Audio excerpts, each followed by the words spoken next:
Bharat Australia টেস্টে হেরেছে ভারত, কিন্তু আলোচনায় বাংলাদেশ।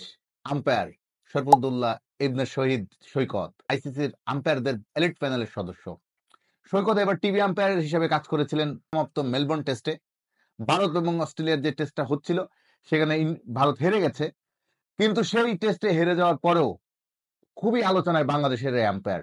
জয়সওয়ালের একটি আউট নিয়ে তুমুল আলোচনা। প্যাট কামিন্সের শর্ট বলে পুল করতে গিয়ে উইকেট কিপার অ্যালেক্স ক্যারির হাতে ক্যাচ দিয়েছিলেন। ফিল্ড আম্পায়ার তাৎক্ষণিকভাবে নট আউট দিয়েছিলেন, সঙ্গে সঙ্গে প্যাট কামিন্স সেটা রিভিউ নিয়েছিলেন।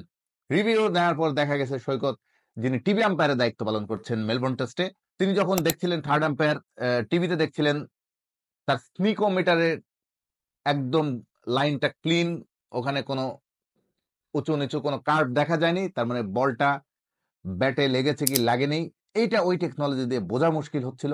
সৈকত তার সাদা চোখে, তার অভিজ্ঞতা, তার আম্পায়ার নলেজ, ট্রেনিং সবকিছু ব্যবহার করে তিনি সিদ্ধান্ত দিয়েছিলেন এটি আউট, এবং এটার পরেই আলোচনা সমালোচনা, ক্রিকেট বিশ্ব হুলস্থুল কাণ্ড। ভারতীয় বিশেষজ্ঞরা বলছেন সিদ্ধান্তটা সঠিক নয়, থার্ড আম্পায়ারের আরো বিচক্ষণতার পরিচয় দেওয়া উচিত ছিল। সৈকতের পক্ষেও অনেক মানুষ, স্বয়ং আইসিসির সেরা 5 বার বর্ষসেরা আম্পায়ার সাইমন টফেলও বলেছেন এটা সঠিক সিদ্ধান্ত। অস্ট্রেলিয়ান বিশেষজ্ঞরা বেশিরভাগ বলছেন সঠিক সিদ্ধান্ত। এমনকি মাইকেল ভন, তিনি বলছেন সঠিক সিদ্ধান্ত। রোহিত শর্মা, ভারতীয় অধিনায়ক, তিনিও প্রেস কনফারেন্সে এসে সৈকতের সিদ্ধান্তকে ভুল বলেননি। নানা সূত্রে জেনেছি, এমনকি বলতে বাধা নেই, সৈকত ভাইয়ের সঙ্গে আমার কথা হয়েছে।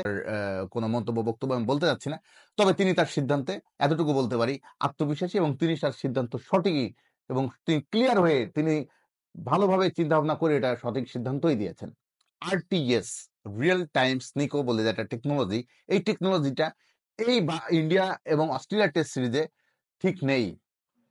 এই টেকনোলজিটা সঠিক ব্যবহার এই সিরিজে হয়নি, এবং এই টেকনোলজির প্রবলেমটা আসলে আম্পায়াররা প্রতিনিয়ত চ্যালেঞ্জ ফেস করেছে এই সিরিজে। স্নিকো বা আরটিএস যে টেকনোলজিটা ব্যবহার করা হয়, এখানে কিন্তু অনেক বিষয় থাকে। কোন ক্যামেরায় জিনিসটা দেখানো হচ্ছে, এটার কিছু টেকনিক্যাল বা টেকনোলজিক্যাল কিছু বিষয় আসে আছে। তো যখন টেকনোলজিক্যাল ফল্ট থাকে, তখন আম্পায়ার তার অভিজ্ঞতা, তার লজিক, তার লজ, তার সবকিছু একসঙ্গে ব্যবহার করে সে তার সঠিক সিদ্ধান্তটা দেওয়ার চেষ্টা করেন। সৈকত সেটাই দিয়েছেন। তার মনে হচ্ছে বলটার ডেভিয়েশন বা বলটার বিচ্যুতি বা গতিপথ বিচ্যুতি ঘটেছে। বলটা যেদিকে যাওয়ার কথা ছিল, কামিন্সের বলটা যেদিকে যাওয়ার কথা ছিল, জয়সওয়ালের ব্যাটে সেই বলটা লাগার পর বলটার ডেভিয়েশন বা গতিপথটা দেখার পরেই তিনি বুঝতে পেরেছেন যে এটা অবশ্যই কোনোভাবে, মানে যদি গ্লাভসে না লাগে তাহলে এতটা গতিপথ চেঞ্জ করার কথা নয়।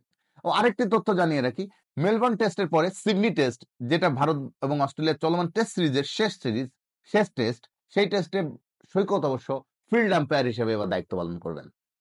দেখা যাক এবার ফিল্ড আম্পায়ার হিসেবে সৈকত কেমন করেন।